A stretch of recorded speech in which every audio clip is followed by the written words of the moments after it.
تو بہرحال کربلا کے بعد کیا ہوا؟ اصل تو جو ظلم اور زیادتی کی جو داستان ہے وہ کربلا کے بعد کی ہے۔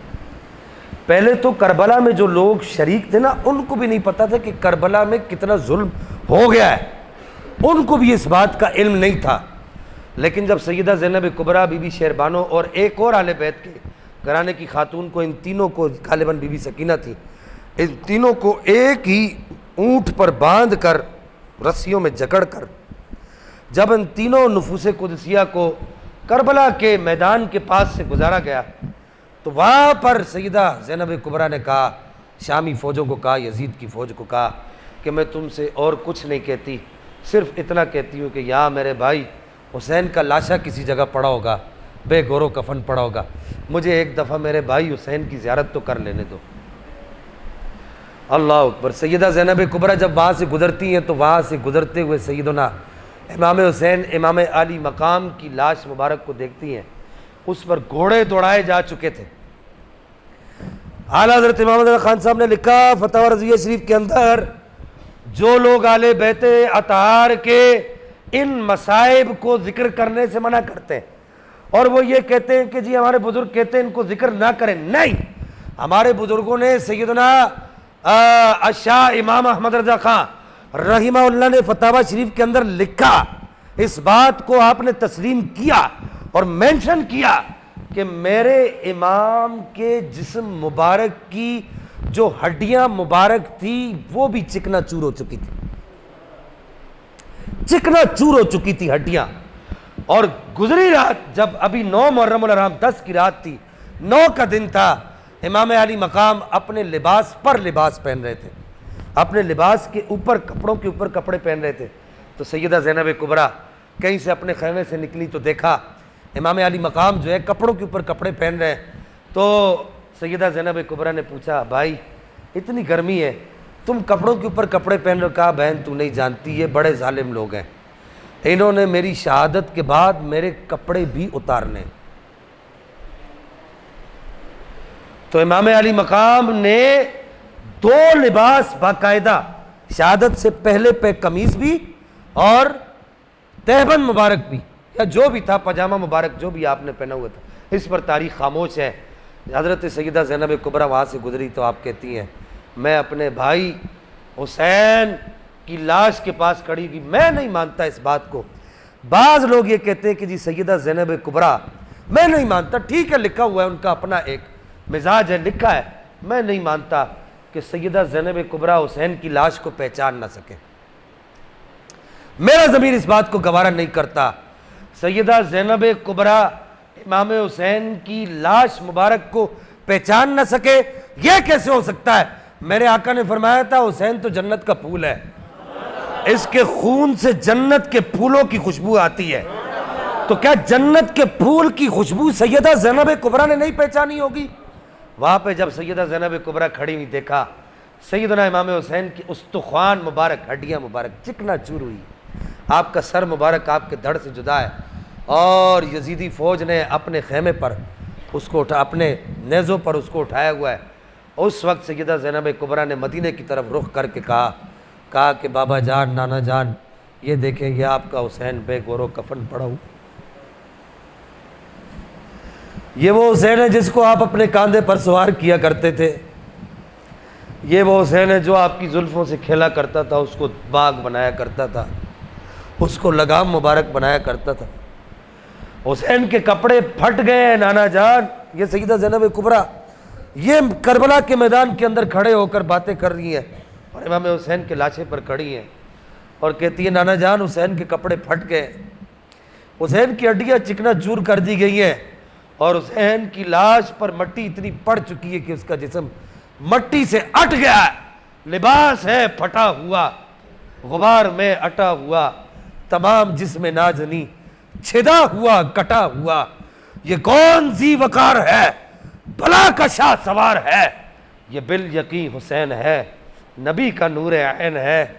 سیدہ زینب کبریٰ نے کہا، نانا جان آپ کی امت نے آپ کے بیٹے کے ساتھ یہ سلوک کیا ہے، یہ کہہ کر سیدہ زینب کبریٰ وہاں سے نکل گئی۔ اب سوچو وہ کیسا منظر ہوگا کہ جب سیدہ زینب کبریٰ، بس یہ میں نے آپ کو کہا تھا، پہلے کہا تھا میں مختصر عرض کروں گا، سیدہ پاک جب شام کے بازار میں، رات کا وقت ہو گیا، رات کو قافلے کو نہیں چلایا جاتا تھا، شام کے بازار میں رات کو رکے تو ایک خاتون آپ کے پاس آئی. مختلف روایات، ایک روایت یہ بھی ہے کہ ایک خاتون آپ کے پاس آپ کو کھانا دینے کے لیے آئی. تو کھانا دینے کے لیے جب آئی تو اس نے کھانا پیش کیا تو پوچھا آپ لوگ کہاں کے ہیں؟ کہا جی ہم مدینے کے. کہا کہ مدینے کے ہو؟ تو میں مدینے میں سیدہ خاتون جنت کی نوکرانی تھی، ان کی میں کنیز تھی، میں ان کی نوکری کیا کرتی تھی. تو مجھے پتہ چلا کہ قافلہ ہے، تو بھی پتہ چلا ہے کہ تم جو ہے وہ مدینے کے رہنے والے ہو. تم مدینے کے کون لوگ ہو؟ کہا کہ ہم مدینے کے وہ لوگ ہیں جن پر خود مدینہ ناز کرتا ہے. ہم مدینے کے وہ لوگ ہیں جن کو دیکھ کر کعبہ خود جھوم اٹھتا ہے. ہم مدینے کے وہ لوگ ہیں جن کو دیکھ کر جبل احد بھی رقص کرتا ہے.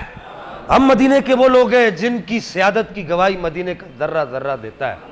سمجھدار تھی، سیدہ کی نوکرانی تھی، سیدہ کے گھر پہ جھاڑو لگاتی تھی. وہ کتنی خوش نصیب خاتون ہوگی جو میری اماں پاک کے گھر پہ جھاڑو دیتی تھی. وہ کتنی خوش نصیب خاتون ہوگی جو امام علی مقام کے بال سنوارتی ہوگی. بولو نا سبحان اللہ. وہ کتنی خوش نصیب خاتون ہوگی جو سیدہ زینب کبریٰ کے بال سنوارتی ہوگی، ان کے بالوں میں تیل لگاتی ہوگی، کنگھی کرتی ہوگی.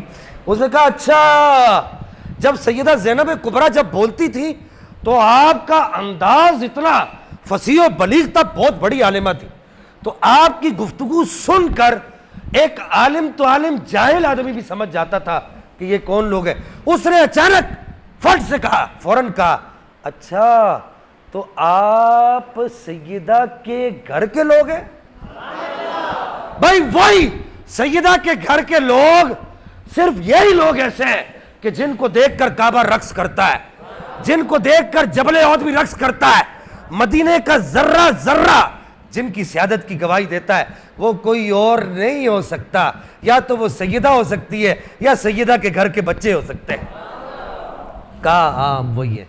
تو اس وقت اس نوکرانی نے، جو سیدہ کی کنیز تھی، غلام تھی، لونڈی تھی، باندھی تھی، اس نے کہا کہ جب میں بات، چھوٹے چھوٹے دو بچے سیدہ کی گود میں تھے، ایک کا نام حسن تھا، ایک کا نام حسین تھا، اور ایک بچی بھی تھی سیدہ کی گود میں، کیا وہ کہاں ہے؟ تو اس وقت سیدہ زینب کبریٰ کے صبر کا پیمانہ لبریز ہوا اور آپ پھوٹ پھوٹ کے روئی. کہا کہ سیدہ کی گود میں وہ جو بچی تھی وہ میں ہی، دیکھ لے.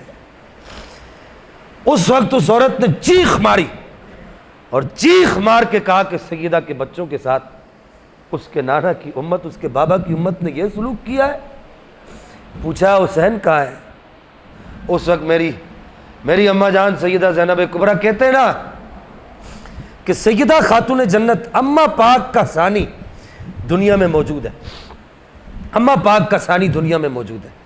اماں فاطمہ الزہرا، ان کا ثانی سیدہ زینب کبریٰ ہے، لیکن سیدہ زینب کبریٰ کا ثانی کوئی نہیں.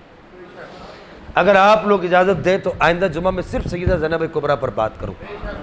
ہاں، یہ بھی تو ایک بہت بڑا کردار ہے کربلا کا. مدینہ المنورہ کو اجاڑا گیا، کعبۃ المشرفہ کو تہس نہس کرنے کی کوشش کی گئی، پتھر مارے گئے کعبے کی دیواروں کو، آگ لگائی گئی. جو لوگ آج یزید کی طرفداری کرتے ہیں، میں ان سے پوچھنا چاہتا ہوں، 3 دن تک مدینے کو حلال کر دیا گیا یزیدی فوجوں کے لیے. یہ روایتیں تو صحیح ہے نا. حضرت سعید بن مسیب کہتے ہیں کہ میری نظر جا چکی تھی، میں بڑا پریشان تھا کہ مدینے کے سکھ چین کو برباد کر دیا گیا ہے. اب کہاں سے مدینے میں کہاں سے اذان ہوگی اور کہاں سے نماز ہوگی؟ کہتے ہیں جب بھی اذان کا وقت آتا تو رسول اللہ کے روزے سے اذان کی خود آواز آتی تھی. جب نماز کا وقت ہوتا تو جماعت کھڑے ہونے کی آواز آتی. اللہ اکبر، اللہ اکبر، اللہ اکبر، اللہ اکبر، اشہدو ان لا الہ الا اللہ، اشہدو ان لا الہ الا اللہ، اشہدو ان محمد رسول اللہ، اشہدو ان محمد رسول اللہ. پوری اذان آتی، پوری اقامت آتی، اور پوری سورہ فاتحہ اور قرآن پڑھنے کی آوازیں آتی، اور پوری جماعت کرنے کی آواز رسول اللہ کے روزے سے آتی تھی. 10,000 تابعین کو شہید کیا گیا، 10,000 مفسرین قرآن بھی تھے اس میں محدثین بھی تھے، اس میں بڑے بڑے فقہا بھی تھے، اس میں بڑے بڑے بلغاء بھی تھے، مناطقہ بھی تھے، بڑے بڑے علماء، بڑے بڑے مشائخ، پیران اعظام، ان کو شہید کیا گیا۔ 1000 عورتوں کی عزت لوٹی گئی، اور ان میں سے 700 عورتیں وہ تھیں، 700 عورتیں وہ تھیں جن کو بغیر شادی کے کنوارے پن میں حاملہ ہونا پڑا۔ ان میں صحابیات بھی تھیں، ان میں تابعیات بھی تھیں، بلکہ ایک صحابی رسول حضرت قبشہ کے گھر پہ گھسے یہ لوگ، تو حضرت قبشہ کے گھر پہ گھس کر انہوں نے کہا کچھ ہے تو دو، انہوں نے کہا کچھ نہیں ہے۔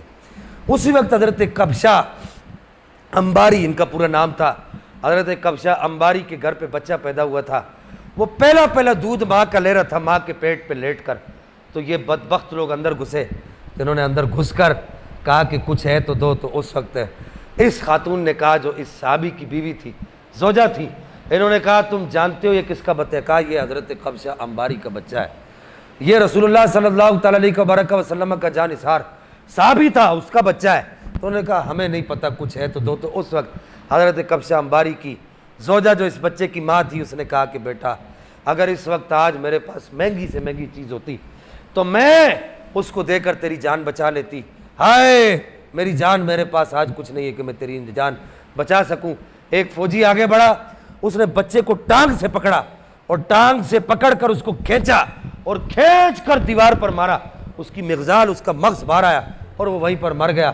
یہ اتنا ظلم کیا گیا، کیا تمہیں یہ صحیح روایات نظر نہیں آتی؟ تم نے پھر بھی یزید کو اپنا ماموں، چاچو، خالو تم نے لازمی بنانا ہے؟ اگر تم نے پھر بنانا ہے تو بناؤ۔ سن لو، ہمارا یہ اعلان ہے کہ تمہیں یزید مبارک، ہمیں حسین مبارک۔ قیامت کا دن ہوگا، تم دعا کرو، دعا کے لیے سارے ہاتھ اٹھاؤ کہ یا رب العالمین، آج یزید کی دفاع میں جو لوگ کتابیں لکھ رہے ہیں، 1000 صفحات کی کتابیں لکھی جا رہی ہیں، 100 صفحات کی کتابیں لکھی جا رہی ہیں، یزید کو اللہ کا ولی ثابت کیا جا رہا ہے، یا اللہ جو لوگ یزید کی دفاع میں کتابیں لکھ رہے ہیں، قیامت کے دن ان کو یزید کے ساتھ اٹھانا، اور ہمیں ہمارے امام حسین کے ساتھ اٹھانا۔ وآخر دعوایا ان الحمدللہ رب العالمین۔